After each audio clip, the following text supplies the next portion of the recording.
지난주에 코로나로 인한 세계 경제의 변화 어떻게 이루어지고 있는지 홍기빈 박사와 점검해 봤었죠. 그럼 이제 앞으로 어떻게 갈 것이냐 그러다가 K자 회복이라는 얘기가 나왔습니다. K자 회복. 그러니까 실물 경제 산업은 침체로 빠지지만 위로 올라가는 거는 자산 시장, 주식 시장이나 부동산 이런 쪽만 좋아진다. 이런 K자 회복 양상을 보이고 있는데 이걸 어떻게 봐야 할지 오늘 한 번 더 짚기 위해서 전환사회연구소 공동대표 홍기빈 박사를 초대했어요. 어서 오십시오. 예, 안녕하세요. 네, 우리 부동산 쭉 올랐고요. 예. 주식 지금 사상 최대의 시가총액, 그죠? 예. 그런데 우리 경제는 엉망이고요. 이게 K자죠, 그러니까. 그렇게 볼 수 있죠. 이렇게 되는 거예요? 이게 그러니까는 학교에서 가르치는 경제학을 보면 좀 이상한 현상인데요. 그러니까요. 좀 대안적인 다른 경제 이론으로 보면 아주 자연스러운 일이기도 합니다. 어떤 경제 이론이? 지금은 많이 잊혀졌는데요. 그 톨스타인 베블린이라는 미국 경제학자 있었어요. 100년도 더 전 사람인데 이 사람이 그 자산 시장하고 재화 시장에 대한 전혀 다른 이론을 가지고 있어요. 그 예. 이론을 얘기를 조금만 드리면 예, 아마 예. 쉽게 있을 것 같습니다.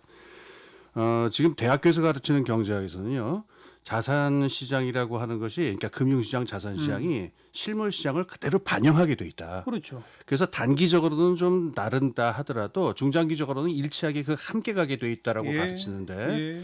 베블린은 전혀 그렇게 가르치지 않습니다.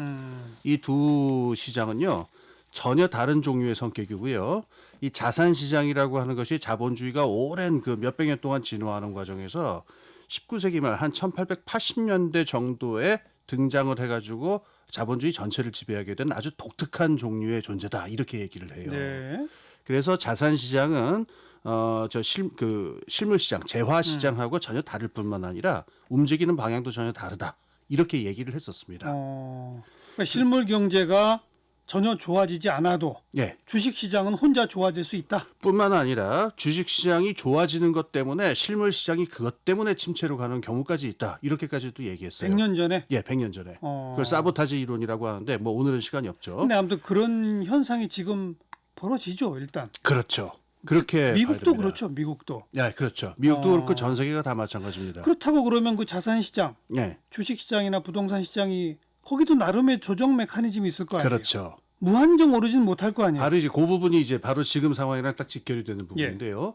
우리가 일반 재화 시장에서는 다 배우셨겠지만은 수요와 공급이 일치하면 가격이 만들어지잖아요. 예. 그런데 자산 시장에 모인 사람들은 자기들의 삶의 욕구를 채우려고 모인 사람들이 아니고 돈 더 벌려고 온 사람들이잖아요. 예, 예.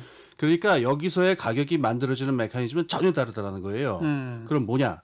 이 베블린이 말하는 자산 가격의 기초는요, 그 자산을 소유함으로써 들어오게 되는 미래 수익을 현재 가치로 만든 현재 가치하고요.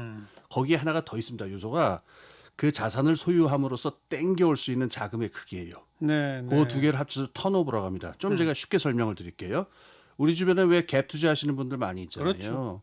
이분들이 가령 빌딩을 하나 소유를 하시면은 그 빌딩에서 매달 월세로 들어오는 그게 있으니까 그걸로 건물의 가치를 계산을 할 수도 있지만 예. 그 건물을 소유해가지고 담보대출을 더 받는다든가 아니면 그걸로 사업을 벌여가지고 투자를 더 받는다 해서 예. 땡길 수 있는 자금의 크기가 한참 더 불어날 수가 있잖아요. 이때 그러면 그 빌딩의 가치가 자산시장에서 얼마로 평가되느냐, 들어오는 월세만으로 평가되지 않는다는 거예요. 얼마를 더 빌릴 수 있느냐, 예, 예. 더 땡길 수 있느냐, 이거죠. 예.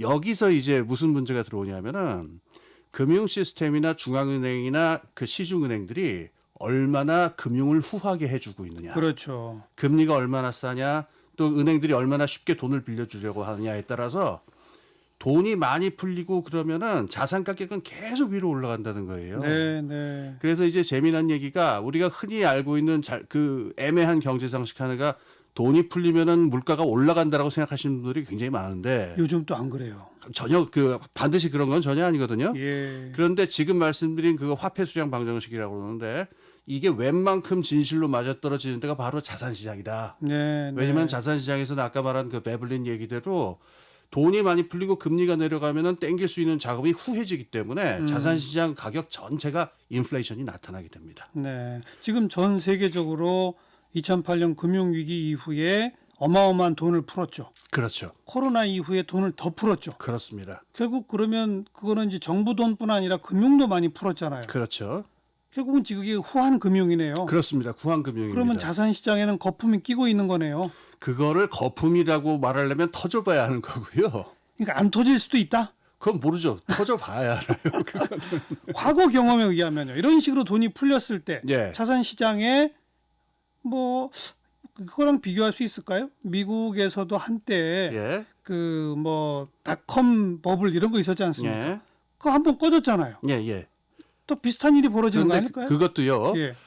터진 다음에는 내 이럴 줄 알았어 하는 사람들이 잔뜩 나왔는데요. 네. 터지기 한 달 전까지만 해도 몰랐죠. 더 해야 된다 이런 사람들 몰랐죠. 많았었어요. 그럼요. 하긴 또 그때 닷컴은 실물하고 연결된 거였는데요. 그러니까 기업 예. 가치에 대한 계산 뭐 이런 거였지. 예. 지금 강조하신 돈을 얼마나 끌어당길 수 있느냐에 의해서 모든 게 좌우되는 그런 논리는 또 아니네요. 그렇죠. 예. 그래서 이 베블린보다 한 80년 정도 있다 나온 허만 민스키라고 하는 또 굉장히 유명한 경제학자였어요. 이 사람이 그 베블린 이후에 그 미국 그 금융시장이 진화하는 과정을 보니까 맞았다. 베블린이 옳았다. 실제로 중앙은행이나 금융 시스템은 계속 금융기관들과 기업들에게 후한 금융을 해주는 방향으로 나갔고 예. 그것 때문에 그 금융 자산 시장에서는 가격 안정 메커니즘이라는 게 존재하지 않는다.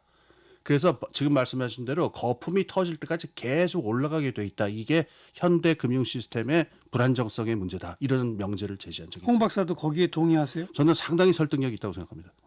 예. 터질긴 터진다. 모르죠. 터져봐야 알죠. 그것도. 그러나 아무튼 터질 때까지는 계속 간다. 그러니까 그 부분을 지금 말씀을 드릴게요. 그럼 네. 언제까지 터질 거냐. 예. 여기서 지금 코로나 사태 이후에 굉장히 이제 중요한 사건이 있었습니다. 그 지난 8월 27일에 파웰 의장이죠. 미국 연준 의장이 굉장히 중요한 연설을 했는데 저뿐만 아니고 많은 사람들이 이게 한 50년 반세기 동안에 만에 그 미국 연준의 기조가 완전히 바뀌는 방향이다. 이런 중요한 연설이 있었어요. 예. 그 전까지는 이 후한 금융을 한다고 그럴 때 한없이 후할 수는 없잖아요. 1970년대까지는 고정 환율제였기 때문에 그게 이 브레이크를 거는 장치를 했었어요. 네. 그런데 이제 80년대, 90년대에는 후한 금융을 막는 브레이크 장치로 보통 둔 게 인플레이션이 나타나면 안 된다. 인플레이션이 나타나면 그때부터는 이제 돈줄을 쪼야 된다. 금리도 올리고 이걸 해야 된다 이런 거였는데 예. 말씀하셨듯이 2008년 이후에는 어마어마하게 그러니까 금리도 뭐 제로 금리로 낮춰버렸고 마이너스 금리도 있어요. 그럼요. 예. 그다음에 양적 완화라고 해가지고 직접적으로 기업에다가 돈을 뿌려주기도 그렇죠. 했거든요. 예. 근데 그래도 인플레이션이 안 나타난단 말이에요. 그러니까 후한 금융을 했는데도 인플레이션이 안 나타나니까 예. 그럼 이 브레이크 장치를 어떻게 할 거냐라고 하는 거 문제가 몇 년 동안 얘기가 됐었어요. 예. 그러다가 지금 방금 말씀드린 그 8월 27일 날 파월 의장의 연설을 보면은 인플레이션은 당분간 잊어버리자. 지금 고용을 늘리는 것이 더 중요하므로 예. 지난 몇 년 동안 해왔던 대로 금리를 낮추고 양적 완화를 강화하고 사실 질적 완화라는 것도 있습니다. 그건 뭐 지금 설명할 시간은 없습니다만 그래서 더 후한 금융을 하는 방향으로 당분간 나가겠다. 인플레이션이 걱정이 아니라 오히려 지금은 사람들의 기대 인플레가 너무 낮아갖고 네. 이걸 2%로 끌어올리는 게 오히려 더 문제니까 예. 당분간 후한 금융을 계속하겠다 이렇게 됐습니다. 네. 그래서 지금 말씀하신 대로 지금 의문을 가지신 부분이 어디까지 그럼 그렇게 후하게 금융을 할 수 있다는 거냐.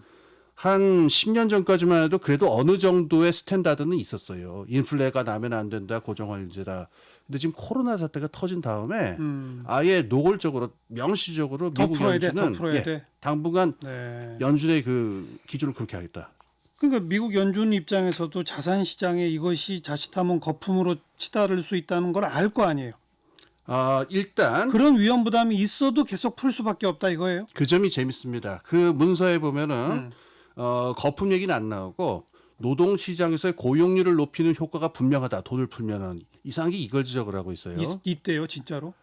그건 이제 많은 논란이 근데 있죠. K 그 모델에 의하면 그런 게 없어야 되는 거 아니에요? 참고로 그 문서대로요. 최근에 그 미국 저 노동 시장에서 상태가 좀 좋아지긴 했습니다. 그리고 그 문서가 뭘 강조하냐면 특히 돈을 많이 풀었더니 이 하층 노동자들, 예. 흑인들이라든가 히스패닉 계통의 이 하층 노동자들의 고용률이 늘어나서 네. 불평등 개선 효과까지 있었다 이런 얘기를 하고 있어요. 그러니까 당분간 우리는 고용을 위해서라도 풀겠다 이렇게 얘기했는데 예. 여기에 대해서 미국 금융가가 보인 반응은 상당히 애매합니다. 어떻게 해요?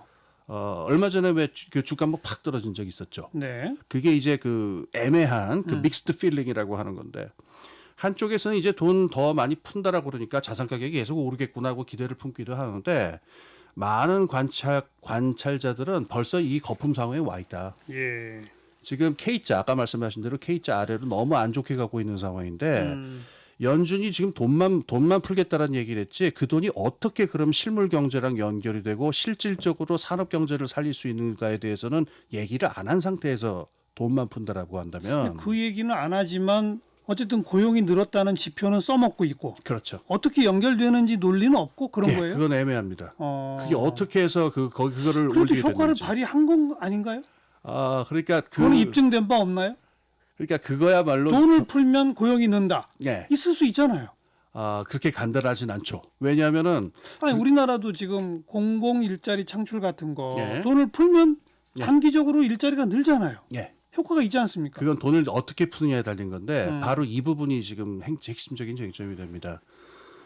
돈을 금융을 통해 가지고 기업들이나 금융기관들한테 푸느냐 아니면은 다른 루트 이를테면은 정부가 재정을 지출을 통해 가지고 저소득 측 지원 이런 직접 식으로. 한다든가 예. 돈을 어떤 방식으로 푸느냐에 따라 가지고 이게 경제에 나타나는 효과는 다 다르게 나타나요. 알겠습니다. 지금 K자의 회복의 그 문제가 지금 현존하는 세계 금융 시스템의 어느 나라에서든 이 시스템 자체를 바꾸지 않고서 하던 방식대로 돈을 풀면은 예. 그 돈이 똑같은 금융기관이나 기업들한테 가가지고 이게 산업 경제로 가지 않고 바로 또 자산시장으로 가버린다라고 하는. 지금 우리는 이제 피부에 느껴지는 거는 정부가 재정을 풀어서 기본소득도 주고 예. 공공 일자리 창출도 하고 예. 이런 거는 실물 경제나 고용을 늘리는 데 도움을 줄 수 있다는 거죠. 그게 이제 케인즈 경제학의 전통적인 아주 그러니까요. 강력한 주장이죠. 이럴 때는 재정 지출을 해야 그런데 이제 된다. 우리 눈에는 그것만 보이지만 예. 금융기관을 중심으로 중소기업, 대기업한테도 어마어마한 돈을 지금 풀겠다는 거죠. 이미 풀었습니다. 이미 풀었고. 175조 규모를 갖다가 이미 코로나 사태 이후에 예. 예측을 했고 지금 정부가 이미 지난 6월 22일자로 봤을 적에 한국은행이 이미 한 64조를 지급을 했어요. 기업 측한테. 예. 그렇죠. 그러니까 그 회사채도 사주고 기업어금도 예. 사주고. 아니 그러니까 코로나로 인해서 회사가 망하면 또 일자리가 없어지니까 그렇죠. 기업 회사 살려야 한다 이런 거 하면서 예. 돈을 풀고 있는 거죠. 그렇죠. 근데 그렇게 금융을 통해 기업으로 간 돈은 자산 시장으로만 흘러가더라. 그럴 가능성이 큰 거죠. 예. 그러니까 이럴 때는 기업 지의 지배 구조라든가 금융 시스템을 바꿔가지고 기업 경영하는 사람들이 재무 구조가 좋아졌을 때 그게 고용이라든가 설비 투자로 이어질 수 알겠어요. 있도록 해야 됩니다. 이게 이제 이 소위 동학개미 내지는 영끌로 대출받아 부동산에 뛰어드는 사람들한테 예. 홍 박사님은 뭐라고 말씀하실래요 그러면? 인생은 실전이다라고. 음. 그러니까는 제가 뭐라고 예측을 할 생각은 전혀 없습니다. 그런데 지금 상태가 언제까지 어떻게 갈지에 대해서 누가 확실하게 말할 수 있는 사람이 없고요. 부동산 문제에 대해서 제가 하나만 얘기를 할게요. 우리나라에서 부동산이라는 자산에 사람들이 지독하게 집착을 하는 이유는 이 사회복지 시스템이 불비한 문제가 많습니다. 노후가 불안하고 장기적인 자산 자기 자산으로서 가지고 있는 게 적은데 예. 이걸 갖다가 정부가 장기적인 국채를 발행해 가지고 사회적 수익성이라고 하죠. 그린 뉴딜이라든가 기후위기 대처 같이 장기적으로 사회가 지속 가능한 쪽으로 그 자금을 쓰면서 20년 30년 사람들에게 알겠어요. 수익을 알겠어요. 보장하는 쪽으로. 그러니까 정부가 이제 이러이러한 정책으로 지금 이걸 바꿔야 된다는 말씀을 많이 하시는데 예. 지금 막 시장에 뛰어드는 동학개미와 영끌 분들한테는 예. 뭐라고 말할 수 없다. 그러니까 인생은 실전이라고. 그러니까 책임은 다 자기가 지는 거라고. 예. 근데 지금까지 이제 자산 시장으로 흘러간 어떤 그런 얘기를 쭉 하시면서는 위험할 수도 있다. 분명히. 그러니까 불안하신 분들은요. 좀 영어지만 미국에서 지금 월스트리트에서 지금 있는 주식 시장 상태를 어떻게 볼 거냐에 대해서 다운사이드 비관적으로 얘기하는 사람들의 얘기를 좀 많이 좀 참조하셨으면 좋겠어요. 네. 전환사회연구소 공동대표 홍기빈 박사 오늘 고맙습니다. 예, 감사합니다.